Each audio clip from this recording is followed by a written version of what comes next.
Hello, I'm Michael. I'm Sally, and this is Wrestle MSX.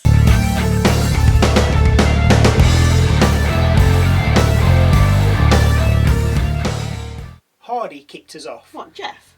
No. And introduced AJ Styles back to SmackDown. Not Matt either. He's not here to talk about the past, but about the legacy of AJ Styles.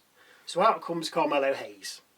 He says he loves old timers, which was funny, like Styles, and that he deserves to be US champion. That's Hayes, not Styles. Styles then offers Hayes some advice, but Hayes says he doesn't take advice from quitters. Styles then proposes they have a match right now as they're both in their wrestling gear. Carmelo declines and starts to leave the ring with LA Knight heading out. After rambling on for about 5 minutes, Knight tells Hayes that if he faces off against Styles and beats him, he'll have a word with Nick Aldis about him getting a shot at his belt. Title. Back from the break, and we have Styles versus Hayes with Knight at ringside. Just before we come back from the break, we see a car racing through the streets and then coming soon appear on the screen. Is Fastlane coming back? Anyway, back to the ring. It was pretty even to start with, no one really getting the upper hand. But you knew things were about to get messy when Hayes threw Styles out of the ring and followed him. Well, actually it didn't, because when we came back from the break, Hayes had Styles in a half crab in the middle of the ring.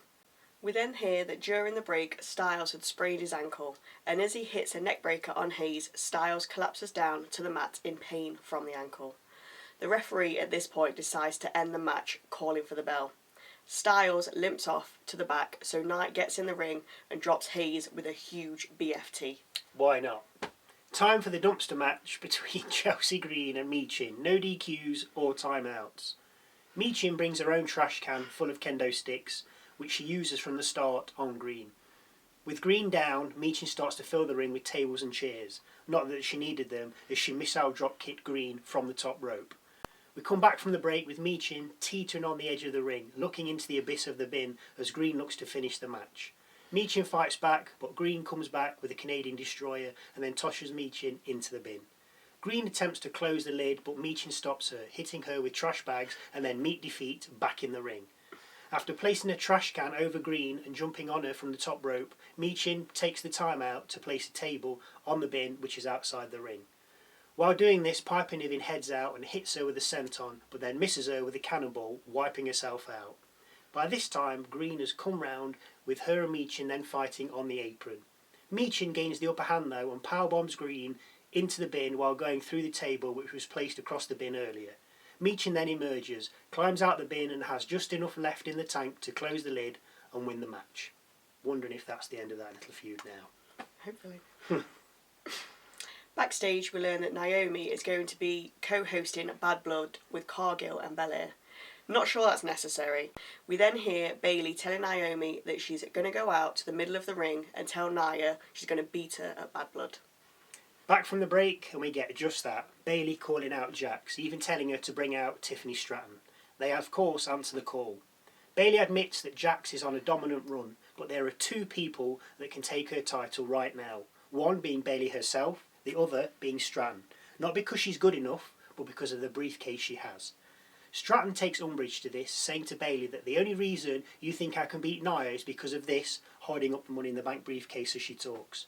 Stratton says she doesn't need the briefcase to beat Nia, at which point Nia scoffs, "Excuse me?" Stratton then calls Bayley Pam. It's always funny when they call each other by their real names, isn't it, Brenda? I mean Sally. And says instead of trying to break them up, she should bow down to the Queen, as in Jax.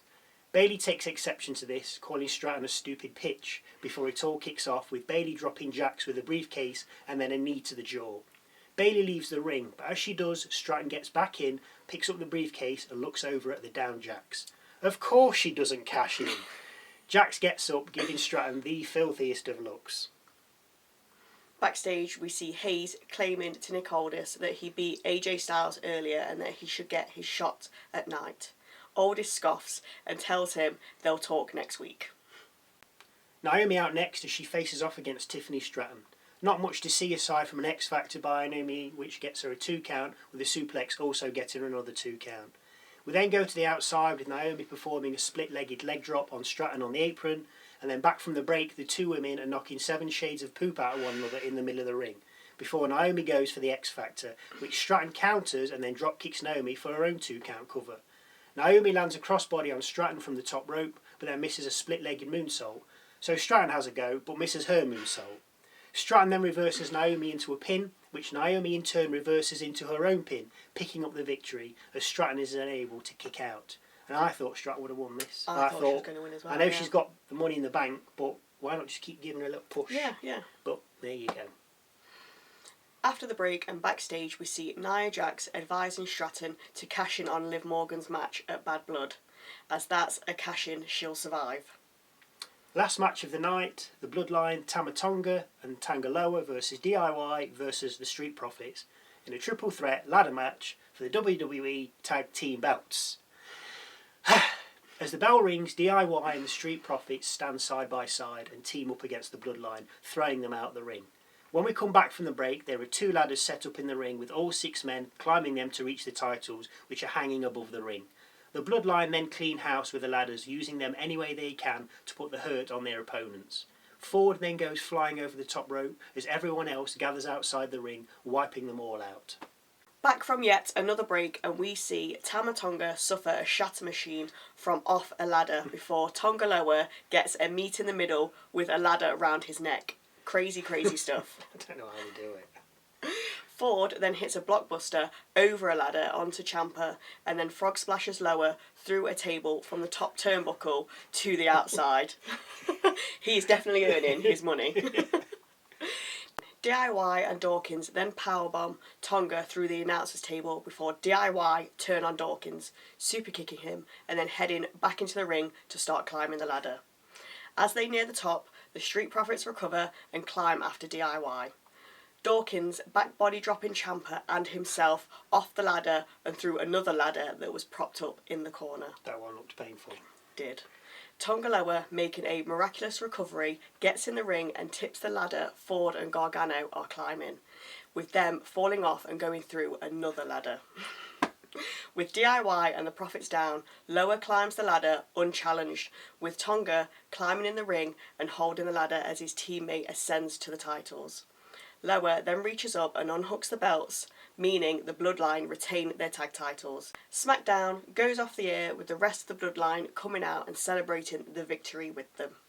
Retaining the titles. I love the setup of Jack suggesting to Tiffany to go after Morgan's belt at Bad Blood. I mean, you don't even think about going after the Raw belt. No, because you just see her with Jax and like, that's just it. go And for there's that just one. like, but as Jack said 2 or 3 weeks ago, somebody's got to leave SmackDown. Yes, and they still haven't. But everybody's still there. Now, we did mention Stratton cashing in on Jax at Bad Blood in our predictions, so if you'd like to take a look at that. But in the meantime, thank you for watching. I will see you for Bad Blood.